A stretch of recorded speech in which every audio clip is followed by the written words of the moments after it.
and as you can see right here, I am playing the NS Emulator 3.0 and I can actually control it using touch screen. So yo guys, this is Aptrix here. Today in this video we'll be taking a look at NS Emulator version 3.0 brand new update, and there have been lot of changes including more working games like Witcher 3, FIFA 2022, and we'll be seeing the gameplay of those games as well in today's video. So let's get started.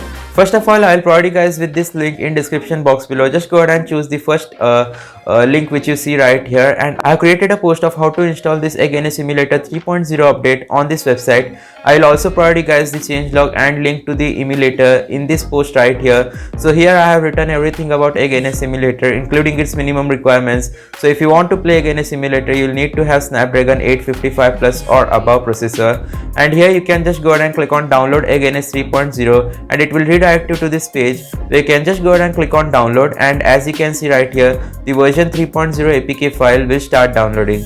Now once that has been done, here on this website I have shown you guys the changelogs as well. So first of all, there are a lot of games which started working in NS Emulator like Witcher 3, Kirby, and many more like FIFA 21, 22 and Hyrule Warriors.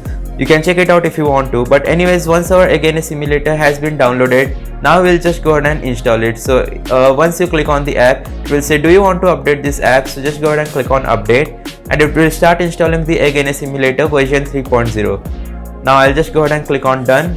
Now we are all set. Now personally, I do not recommend you guys trying out the NS Emulator, but it is the only emulator which can emulate AAA Nintendo Switch games on Android. I would recommend you guys to wait for the Skyline emulator, as there are a lot of 3D games which started to boot in Skyline emulator and are playable with 60 FPS. So video on that will also be coming soon. I'm just covering this NS Emulator because this version 3.0 update is really cool. So I'll just go ahead and click on allow.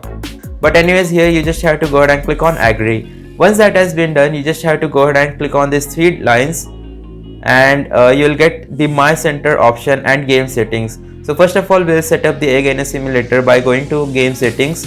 Here you'll get the XGI/NSP storage location. So just go ahead and click on change and select the folder where you have stored your Nintendo Switch games. Like I have created this games folder. Inside this I have stored over 50 of my Nintendo Switch games and also homebrew games. So just go ahead and select it. Once that has been done, you can also enable this shader cache, and if you face some black screen issues while emulating in NS Emulator, you can just go ahead and click on clear cache, and that's it. Disable HD Rumble because it's not very useful feature. And graphics driver, you can select it according to your device. I personally don't use any graphic drivers. My device has Snapdragon 888 processor, so we can use the driver 615. Just go ahead and click on use, and that's it. Now as you can see right here, our games have been successfully loaded in NS Emulator. We are all set to playing these games. Now once you are all done, you just have to click on these three lines again and go to My Centers. Now you'll need to log into your NS Emulator account, so just do that. So once you are logged in, now you can play NS Emulator, but you'll also need the GameSex to gamepad. Now there is one interesting thing which I found out related to this emulator. So if I just go ahead and turn off my internet connection and then open NS Emulator and then try playing any game, then the game actually opens. Then click on controller play, then as you can see right here, the game actually opens without asking you to connect a controller, which is very bizarre I guess, but the game never loads. It will just show in black screen as you can see right here. So unfortunately the game will not load. So I guess there is some sort of encryption added which needs you to be connected with the GameStar X2. It will say broken system or something like that if you are not connected to an internet source.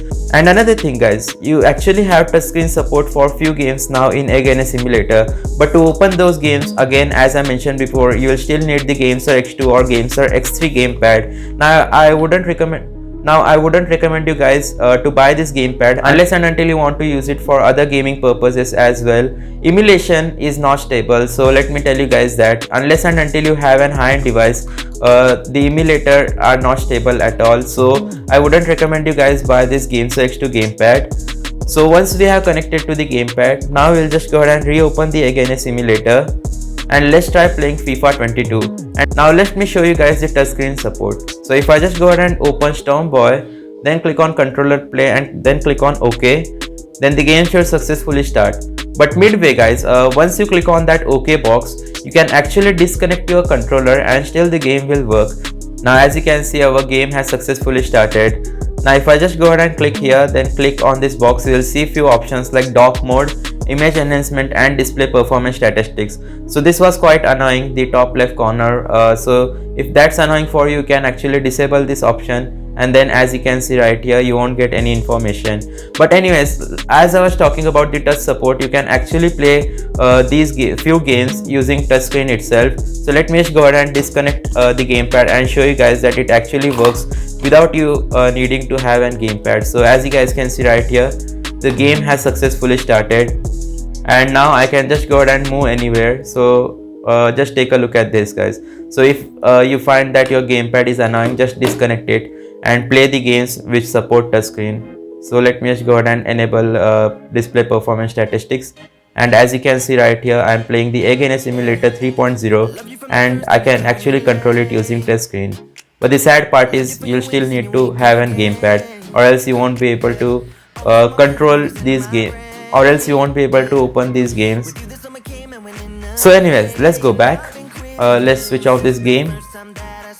Let's exit out of this game and let's try FIFA 22 now.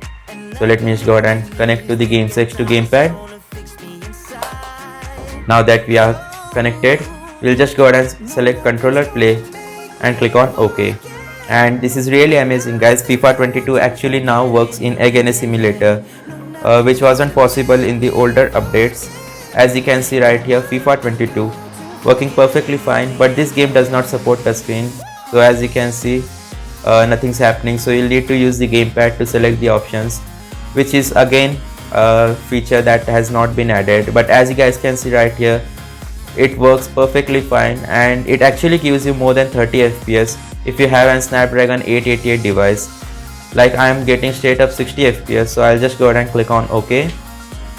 And as you guys can see right here, we are playing FIFA 22 on our Android device through NS Emulator.